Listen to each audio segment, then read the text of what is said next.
Tonight, Russian forces insist they're taking back control from a group of what they call saboteurs infiltrating this leafy border.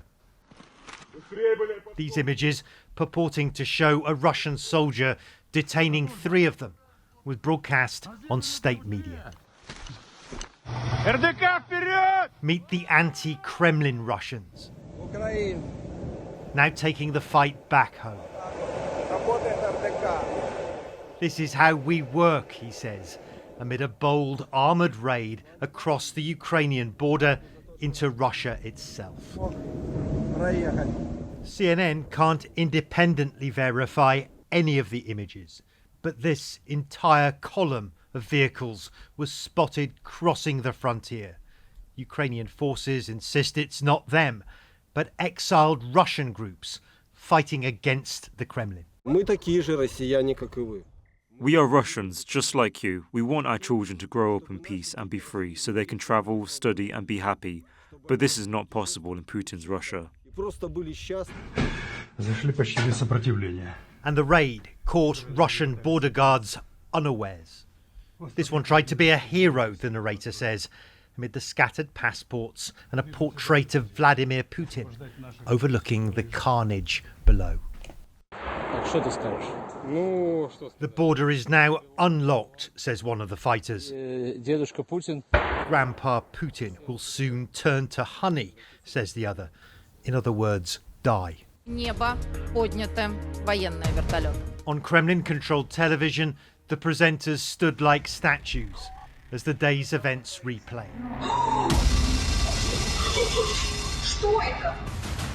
On videos from stunned locals witnessing the fight. The Kremlin called the attack a diversion, but already there's sharp criticism from Russian hardliners that this was allowed to occur.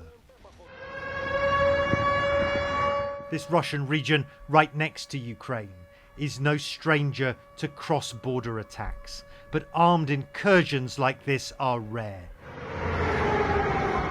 And the mood here, according to local Russian officials, has shifted. With empty buses coming in to evacuate residents, while those who can are leaving by themselves.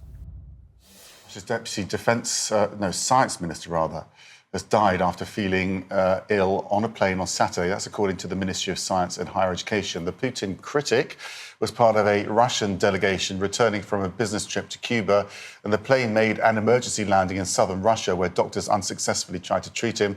The cause of death isn't known, but an autopsy is scheduled for Wednesday. CNN's Salma Abdelaziz is following these developments and joins us now with the latest. Salma, tell us what you know. And also, I was surprised that there would be any latitude for a critic of the Kremlin within the government in Russia.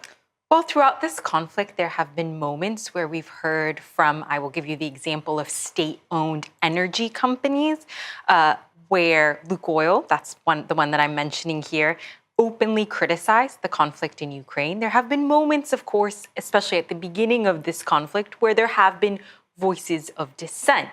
But the result of that has been a string of murky deaths. And this latest death is Peter Kashranko. He's a senior Russian lawmaker. He's the Deputy Minister of Science and Higher Education. What we understand took place, and this is according to the ministry's website information page, is that he was returning from a business trip in Cuba. He fell ill on the plane. The plane landed in southern Russia, right near the border with Georgia. He was treated, and according to the ministry's website, he died. Now, members of his family have indicated potentially that it could have been a heart condition, a heart issue, but this is being treated as suspicious because he was known to have criticized President Putin, most recently to a very prominent journalist, Roman Super, who said he spoke to him just days before this business trip to Cuba. He says that in that phone call, this lawmaker expressed serious concerns about his safety. He said that he was afraid for his life.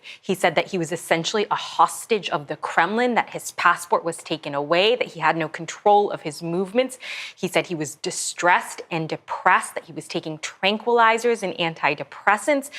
So painting a very worrying picture here, I want to pull up this graphic that shows you about a dozen different officials, businessmen, just since the beginning of last year, so right around the time of the start of the invasion of Ukraine, who have all died or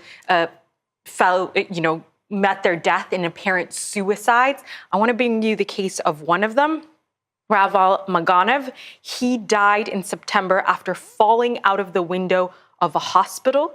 He was a chairman for one of these energy companies, Lukoil, and he had expressed dissent, criticism of President Putin's war in Ukraine. Again, Russia is not claiming responsibility. It will not claim responsibility, but this just adds to that climate of fear, that sense that there are consequences if you speak out.